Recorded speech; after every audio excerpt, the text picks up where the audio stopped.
Hora do Enem Especial, a hora é sua, está no ar e a gente continua respondendo às dúvidas que vocês enviaram pelas redes sociais. Hoje é dia de Ciências Humanas. Para representar a filosofia, professora Ana Beatriz Gomes. Olá. De História, professora Ruth Borges. Oi, pessoal. Dando aquela força na geografia, professor Leandro Almeida. E aí, galera? E fechando a mesa com chave de ouro, Ramon Chaves, de Sociologia. Isso aí, pessoal. Partiu? Partiu. Roda a vinheta.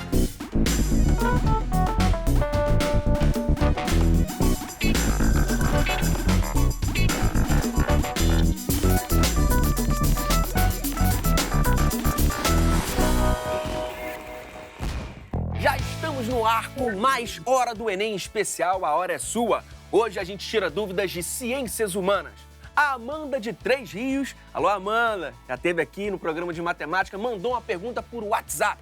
O estudo de atualidades é fundamental para o Enem e outros vestibulares. Quais os temas atuais mais cotados para o exame deste ano? Pensando no cenário nacional e pensando que está fazendo 50 anos de maio de 68, é que várias questões na prova de ciências humanas reflitam, né, um pouco desse momento histórico e dessa conjuntura que a gente está vivendo. Então, movimentos sociais, movimento de mulheres, movimento de negros, né, movimento por moradia. Então, acho que isso deve aparecer na prova do Enem esse ano. É importante pensar que não só o Brasil está mudando o tempo todo, mas o mundo também. Então, no cenário internacional, tem uma série de questões atuais importantes com as quais o aluno tem que se preocupar, como, por exemplo, o movimento de desglobalização, o cenário de belicosidade entre as Coreias, a posição do presidente Donald Trump em relação ao comércio internacional e a uma série de tratados, e, inclusive, a questão do bloco europeu, a União Europeia, que há algum tempo tem passado por uma série de problemas, incluindo a chegada de refugiados que têm vindo do Oriente Médio e da Guerra da Síria, que não é nenhuma novidade, mas que tem boas possibilidades de aparecer na prova do Enem desse ano. Mas eu fiquei encucado aqui, professor. Você falou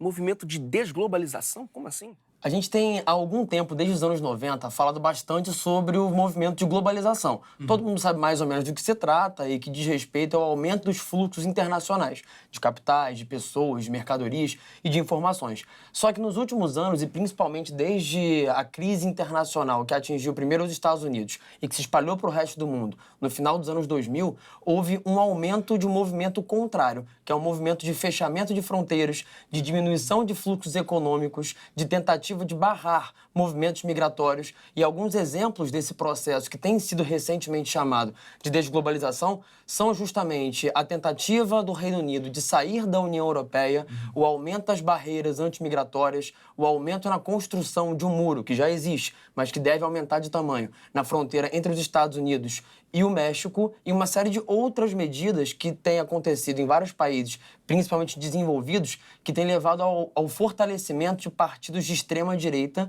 com caráter ultranacionalista e que defendem, dentre outras coisas, evitar a entrada de estrangeiros e até mesmo de refugiados. A gente tá falando muito sobre reforma trabalhista ultimamente. O que a gente tá mudando em relação à CLT? Muitas coisas entraram novas e aí depois teve a reforma da reforma que agora caiu. Então eu acho que de repente eles podem fazer um contraponto entre o que está acontecendo no cenário nacional hoje em relação ao trabalhador e o que foi feito, né, na era Vargas para tentar proteger esse trabalhador, o que foi feito para tentar proteger o empresário. Eu acho que isso é um tema que pode vir esse ano aí. Tem duas questões em filosofia que eu acho bem interessantes, porque assim, a gente está tendo grandes discussões no mundo sobre o que seria a democracia, que é um tema latente na filosofia, porque a gente vai falar de democracia na Grécia Antiga, como a gente vai falar também no século XX, XXI, e também as discussões sobre moral e ética. E aí a gente nunca teve tanta necessidade, por exemplo, para falar do Habermas, que é um filósofo que está vivo, que faz um trabalho maravilhoso para discutir a ética na sociedade, e a gente tem grandes discussões, né? Até que ponto vai a ética, até que ponto vai a moral. A gente tem um retorno de alguns questionamentos sobre legislação, né? Se a lei ela é moral, se a lei ela é ética. Então, a filosofia ela vai entrar na atualidade para fazer esse ponto de discussão, né? A gente fala muito, por exemplo, das leis de Nuremberg, de 35, né? na Alemanha nazista, e a gente pode trazer isso para hoje em dia pensando, será que a lei realmente é ética? Será que a lei é realmente o anseio do povo? E puxar para Aristóteles quando ele apresenta o porquê da legislação, o porquê das leis na sociedade. explica rapidinho, professor, a diferença aí de moral e ética. Nossa noção contemporânea de moral é que ela é baseada em costumes, em regras, em culturas. E ela é temporal, ela é histórica, ela vai mudar de acordo com as alterações na sociedade. A ética não. A ética ela é universal. Independente da cultura que o indivíduo está inserido, independente do sistema político que ele vai estar inserido, a ética ela vai permanecer. Tanto que a Declaração Universal dos Direitos Humanos ela é uma declaração ética. Ela é atemporal, ela está lidando com diversas culturas, diversos pensamentos. Então, assim, uma das características básicas, né, que o Habermas ele fala da ética, né, do agir comunicativo, é que para a gente ter uma estrutura ética plena, todos têm que ser ouvidos, todos têm que ter direito a falar e na mesma posição. Então, é um incentivo para a estrutura democrática. Então, ética está ligada à democracia e muitas vezes moral e moralismo está ligada a estruturas ditatoriais, a estruturas que impedem que minorias possam falar.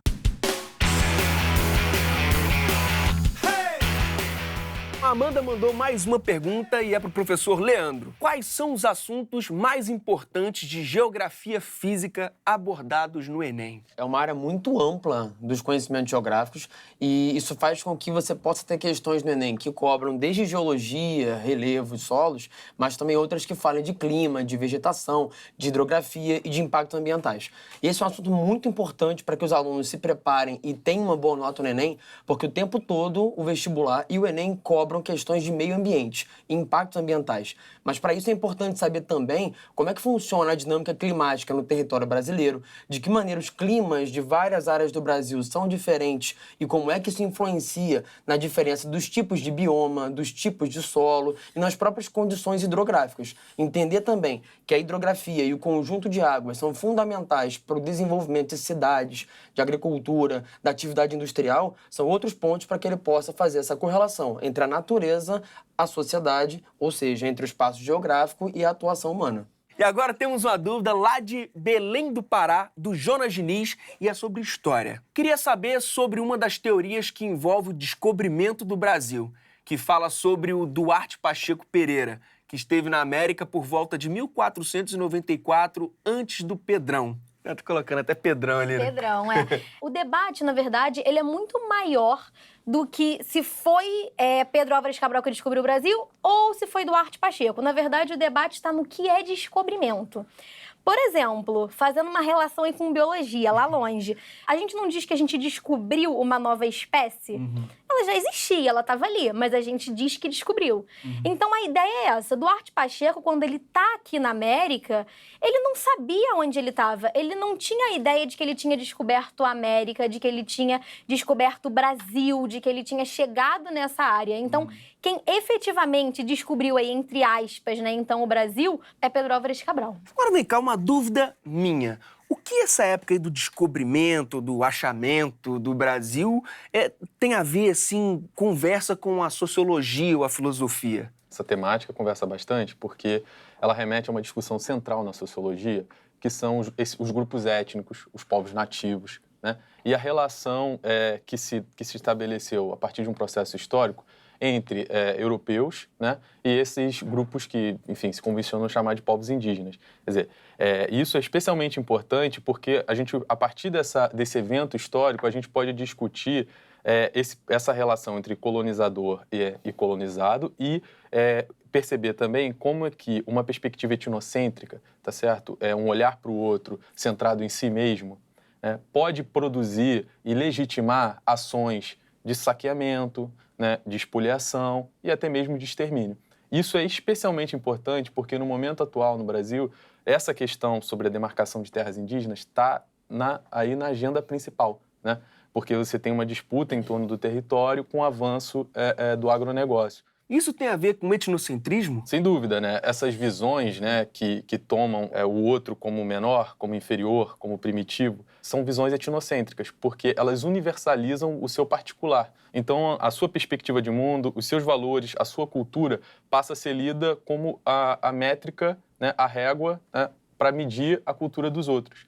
E quando você tem uma relação de dominação, isso legitima, isso garante uma violência que a gente que conhece um pouco mais de história sabe as consequências trágicas que isso provocou para os grupos étnicos que habitavam esse território que depois veio se chamar Brasil e que ainda fundamenta essas visões conservadoras sobre os indígenas, né? E que produz tanta resistência, porque não é só um argumento econômico, não é só o agronegócio avançando, né, simplesmente.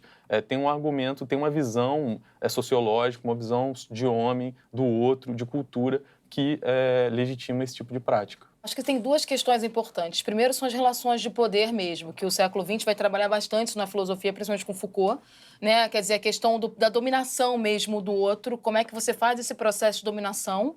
E tem uma outra questão também, que é o subjugar o outro através de uma organização estatal. E aí a gente pode, por exemplo, ir para a filosofia do século XVI, XVII, XVIII, quando a gente tem uma discussão sobre o que são direitos, né? O que é o direito civil, quais são os direitos das pessoas, o que é ser humano. Então, assim, para a filosofia, a questão do descobrimento é interessante porque você tem uma relação de poder sobre um grupo que já residia ali. Essa relação de poder ela vai ser justificada exatamente pelo fato de que eles não tinham a mesma cultura do que a cultura europeia. E se você não tem a cultura europeia, você não é colocado como ser humano. Você pode fazer o que você quiser com aquilo. Você pode assassinar, você pode subjugar, você pode fazer uma série de atrocidades justificáveis, né? Tem uma filósofa muito maravilhosa, que é a Hannah Arendt, né? Que ela fala da tese da banalidade do mal, que é quando a gente justifica a nossa maldade, a nossa perversidade pelo conceito do que é certo, do que é lei. Não, eu matei os índios que estavam ali porque eu recebi uma ordem do rei de Portugal para fazer isso, para fazer uma limpeza ali. Mas é certo isso? Até que ponto, né, a nossa discussão sobre bem, mal, ética, moral, né, a filosofia nesse ponto ela fica atemporal. A gente vai discutir assim, eu tenho que matar porque eu recebi uma ordem, mas aí as minhas escolhas do certo e errado.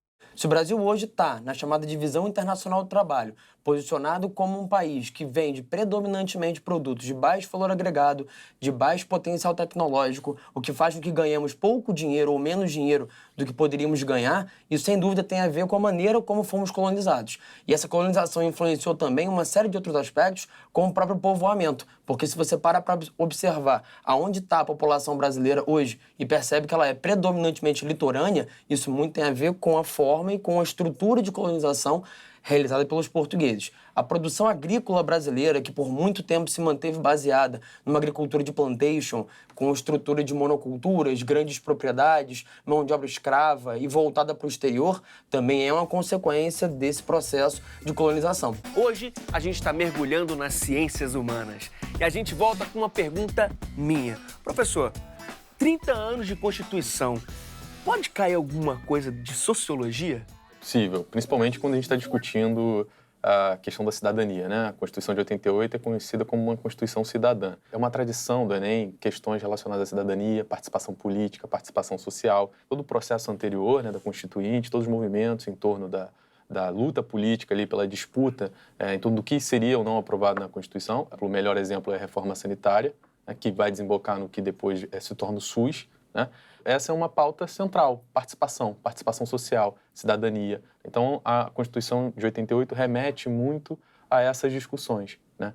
E agora temos mais uma pergunta de quem? Quem está bombando aqui é a Amanda de Três Rios. Vem uma pergunta aí complicada, hein, professora? Vamos lá. Qual a diferença do pensamento de São Tomás de Aquino e Santo Agostinho? Qual deles tem as ideias influenciadas por Aristóteles? Na verdade, quando a gente fala de São Tomás de Aquino e Santo Agostinho, normalmente a gente fala como se eles pertencessem ao mesmo movimento filosófico, e não é o caso, né? O Santo Agostinho, ele remete ao que a gente chama de filosofia patrística, que ainda é naquele período finalzinho do Império Romano, quando a religião católica estava começando a se formar com mais força.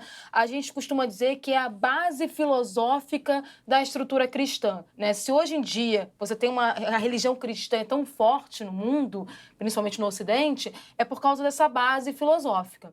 E o São Tomás de Aquino, ele já é propriamente filosofia medieval. Você já é naquele período da Idade Média, onde você já tem um certo poder da igreja mesmo muito forte. Eles trabalham muito em cima da questão da fé e da razão, mas de formas muito diferentes. O São Tomás de Aquino, ele vai beber nas águas de Aristóteles. Ele praticamente escreve toda a teoria dele em cima da metafísica, relaciona Deus a um conceito aristotélico chamado primeiro motor, que está na metafísica, no livro Lambda, onde explica que todo o universo tem movimento e que tudo funciona em constante movimento, onde um motor empurra o outro, mas existiria um primeiro motor que seria a primeira força que impulsionaria todos os outros. E aí o São Tomás de Aquino justifica Deus a partir dessa concepção. Então, assim, é interessante porque só muda o nome que o São Tomás de Aquino coloca, mas percebe-se que a lógica aristotélica está totalmente embasada. O Santo Agostinho, ele vai trabalhar muito a questão do tempo, ele vai trabalhar a dualidade, fé e razão, corpo e alma. Então, ele vai remeter a Platão, né? Ele vai utilizar a teoria platônica para explicar essa dualidade alma e corpo, né? Explicar Deus no mundo extracorpóreo. Ele vai explicar a razão como subjugada pela fé. Não diria subjugada, mas a fé estaria acima da razão, né? A razão, ela seria um instrumento para explicar a fé. A Metafísica de Aristóteles, ela não é um livro escrito pelo Aristóteles. Ela foi a junção de vários textos aristotélicos feitas na Idade Média, feita nos mosteiros, e aí recebe esse nome de metafísica, porque ele está trabalhando aquilo que está além do mundo físico, além da explicação da física, que também é um trabalho longo do Aristóteles.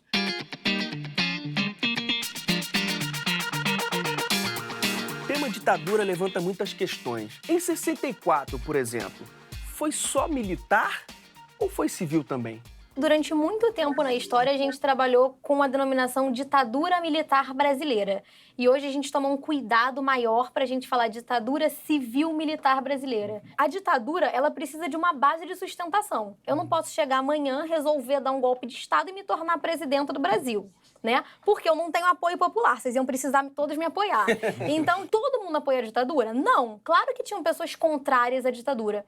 Mas, assim, a sociedade, ela teve uma grande parcela que apoia a ditadura. Por isso que ela consegue ser um pilar da ditadura. Não só a ditadura militar, como, por exemplo, a ditadura varguista, né, do Estado Novo. Ao longo da história, as ditaduras da América Latina como um todo tiveram uma sustentação popular. Indo um pouco mais para trás, professor, entre as décadas de 50 e 60, a paisagem brasileira mudou bastante, assim. Foi indústria pra caramba chegando no Sudeste, construção de Brasília. Então, como o Enem aborda esse período na geografia? Na verdade, eu iria um pouquinho mais para trás, até 1930, porque esse foi um momento, marco na história do Brasil, no sentido de que até aquele momento nós tínhamos uma indústria ainda pouquíssimo desenvolvida, uma indústria rudimentar, baseada no setor de bens de consumo não duráveis e no uso de capital privado nacional. Foi só a partir de 1930, com a Revolução de 30, como consequência da crise do café, que foi uma consequência da crise de 29 lá nos Estados Unidos,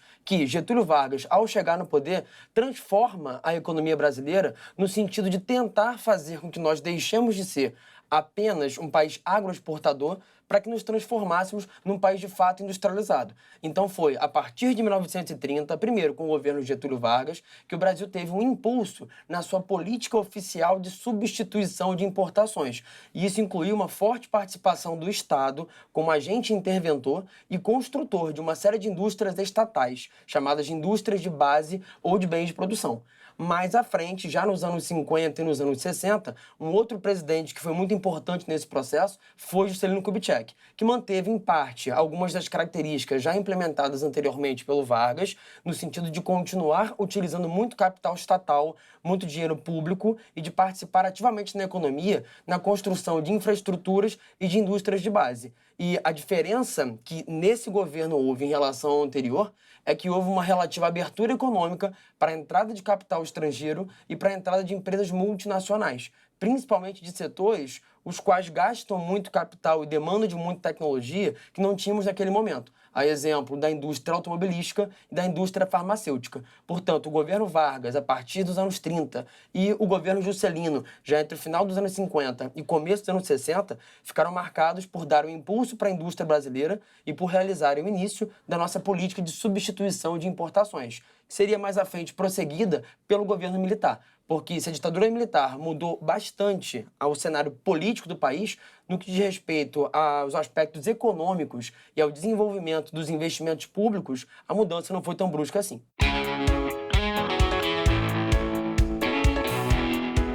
Dúvida é o que não falta, né, professores? Mas eu quero saber, dentro da sociologia, qual a dica para quem está se preparando e não pode deixar de dar uma olhada? Questões relacionadas ao mundo do trabalho e à produção capitalista. E aí isso pega desde a Revolução Industrial, o período seguinte, quando você está pegando já a formação da classe trabalhadora no Brasil, período Vargas, por exemplo.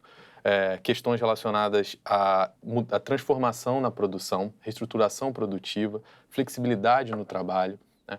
Então, toda passagem de um modelo de produção organizado no Fordismo para um modelo de produção organizado pelo Toyotismo. Então, essas questões são questões clássicas do Enem. Elas sempre vão cair e é um tema que é central para a sociologia. E deem atenção também a determinados autores. Maquiavel, por exemplo, discussão de teoria política. Marx, por exemplo, discutindo produção, discutindo relações sociais de trabalho, exploração. Você tem Weber discutindo tipos de dominação. O próprio Durkheim, que é um autor clássico e que é um fundador da disciplina sociologia, né? Não só do pensamento sociológico. Então, eu recomendaria ir por esse caminho. A gente pode ter esse ano alguns contemporâneos que não são tão trabalhados, mas por alguns assuntos estarem em voga, eles podem aparecer. Então, você pode ter um Foucault aparecendo sobre as relações de poder, porque a gente tem falado muito sobre a questão da internet, do domínio do outro, né, dos espaços. A gente pode cair a Hannah Arendt com a tese da banalidade do mal, que é uma tese que está sendo muito falada para realmente discutir a questão, né, do cidadão de bem, né, que aí vai fazer uma ponte com a sociologia, com a história, né, até que ponto o cidadão de bem ele também não auxilia o totalitarismo, ele não auxilia a barbárie. A gente tem alguns filósofos vivos que podem ter textos como Zizek e o Chomsky, que já têm caído, mas o tradicional sempre, assim, Platão, Aristóteles e Descartes. Porque Descartes, quando ele traz aquela questão da independência do sujeito, da liberdade, ele está sempre caindo. Ética, moral, são os pontos principais mesmo da filosofia no Enem, especificamente. Importante que ele saiba noções de clima, de bioma, de solos, de hidrografia, mas mais importante que tudo isso é que ele entenda quais são as relações entre as ações humanas e os impactos na natureza. Que ele entenda que alguns fenômenos naturais acontecem de maneira natural e que muitas vezes outros são influenciados pela ação humana. Entender essa diferença é algo muito importante, para que ele saiba como responder adequadamente questões que falam sobre ilhas de calor, sobre chuva ácida, sobre efeito estufa, sobre aquecimento global e outros do gênero. É importante que ele entenda também um outro eixo de questões que são aquelas relacionadas ao espaço rural, que tem sido, desde que o Enem foi reformulado, o assunto mais cobrado. E aí saber sobre a forma como se produz alimentos no Brasil e no mundo, sobre de que maneira, produzindo muito mais comida, mesmo assim, ainda há muita gente passando fome, sobre quais são os modelos agrícolas que dominam várias partes do planeta e sobre como a Revolução Verde e a modernização agrícola têm aumentado os impactos sociais e ambientais no Brasil, é fundamental para ele poder mandar bem.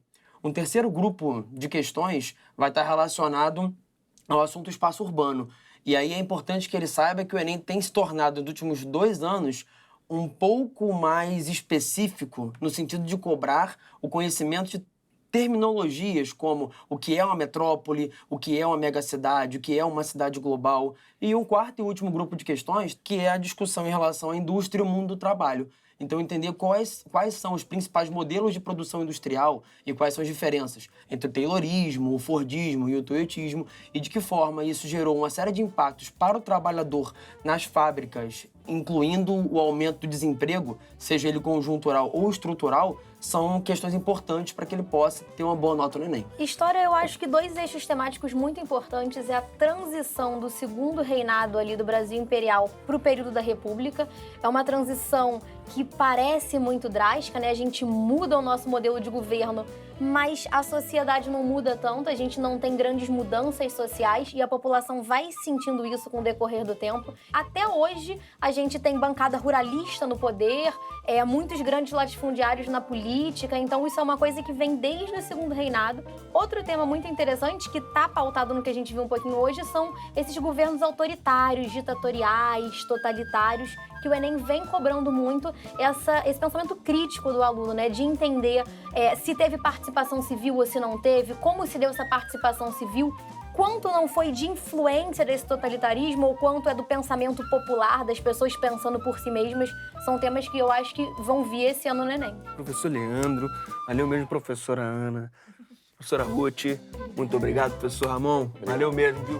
É isso, a gente fica por aqui com as dúvidas de ciências humanas, mas o Hora do Enem especial, a hora é sua, volta amanhã, aqui na mesa comigo e os professores de linguagens e códigos. E ó, sempre que quiser, é só mandar suas dúvidas via redes sociais, beleza? Até!